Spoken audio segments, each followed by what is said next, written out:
வணக்கம், welcome to Kundavai cooks. இன்றைக்கி என்ன பார்க்க போகிறோன்னா வெஜ் பிரெட் பால்ஸ். அதுக்கு தேவையான பொருட்கள்: பிரெட் ஒரு 4 ஸ்லைஸ், பச்சரிசி மாவு ஒரு 1/4 கப், சிவப்பு குடமிளகாய் 1 டேபிள் ஸ்பூன், 2 டேபிள் ஸ்பூன் பொடியாக நறுக்கின முட்டைக்கோஸ், 1 டேபிள் ஸ்பூன் மஞ்சள் குடமிளகாய், 1 டேபிள் ஸ்பூன் துருவின கேரட், 1/2 டீஸ்பூன் துருவின பூண்டு, 1 டேபிள் ஸ்பூன் பொடியாக நறுக்கின மல்லித்தழை, 1/4 டீஸ்பூன் சீரகம், 1/2 டீஸ்பூன் மிளகு, 1/2 டீஸ்பூன் சோம்பு, 1/4 டீஸ்பூன் வரமிளகாத்தூள். இப்போ மிளகு, சீரகம், சோம்பை மட்டும் மிக்சியில் குறவரான்னு அரைச்சிட்டு வந்துட்டேன். இனி எப்படி செய்யலான்னு பார்க்கலாம். இப்போது மிக்சியில் அந்த 4 ஸ்லைஸ் ப்ரெட்டை எடுத்து பிச்சு போட்டுட்டு அதை மிக்சியில் விப்பரில் போட்டு பவுடர் பண்ணி எடுத்துகிட்டு வந்து காமிக்கிறேன். பாருங்கப்பா, இப்போ மிக்சியில் வந்து இப்படி அடிச்சிட்டேன். இப்போது இதில் நம்ம எடுத்து வச்சுருக்கோம் இல்லையா, பெல் பெப்பர், முட்டைக்கோஸு, மஞ்சள் பெல் பெப்பர், கேரட்டு, பூண்டு, கொத்தமல்லி தழை, தேவையான அளவு உப்பு.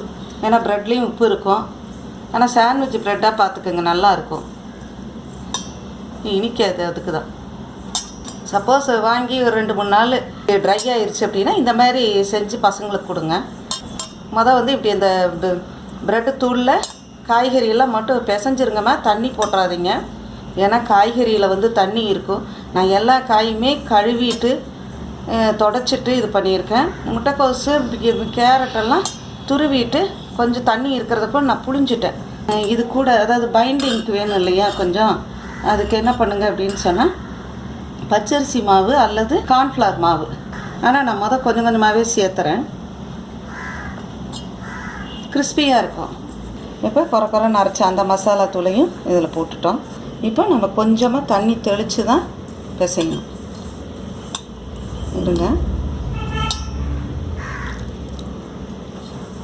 ரொம்ப தண்ணி ஊற்றிடாதீங்க.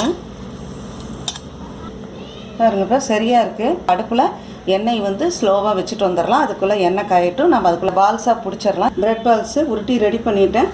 இப்போ போய் பொரிச்சு எடுக்க போகிறேன். நல்லா எண்ணெய் காய்ஞ்சிருச்சு. 4-5 பாலாக போட்டு பார்த்து போடுங்க, மெதுவாக போடுங்க. எவ்வளோ கொள்ளுதோ அவ்வளோ போடுங்க.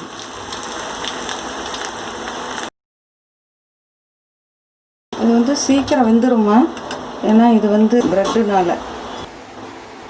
இந்த ரெசிபியை ட்ரை பண்ணி பார்த்துட்டு உங்களுடைய கமெண்ட்ஸை எங்களுக்கு போடுங்க. உங்களுடைய ஃபேமிலி ஃப்ரெண்ட்ஸுக்கு ஷேர் பண்ணுங்கள். குந்தவி குக்ஸ் சேனலை சப்ஸ்கிரைப் பண்ணி வச்சுக்கோங்க. கூடவே பெல் ஐக்கானை கிளிக் பண்ணிடுங்க. அப்போ தான் உங்களுக்கு நாங்கள் போடுற ரெசிபியினுடைய நோட்டிஃபிகேஷன்ஸ் தொடர்ந்து வந்துக்கிட்டே இருக்கும். மீண்டும் ஒரு புதிய ரெசிபியுடன் உங்களை சந்திக்கிறேன். நன்றி, வணக்கம். இப்போ இந்த ப்ரெட் பால்ஸ் நம்ம ட்ரை பண்ணி பார்க்கணும். இது சூப்பராக இருக்கும், நான் ட்ரை பண்ணி பார்க்கணும். செமையாக இருக்குது, நான் ட்ரை பண்ணி பாருங்க.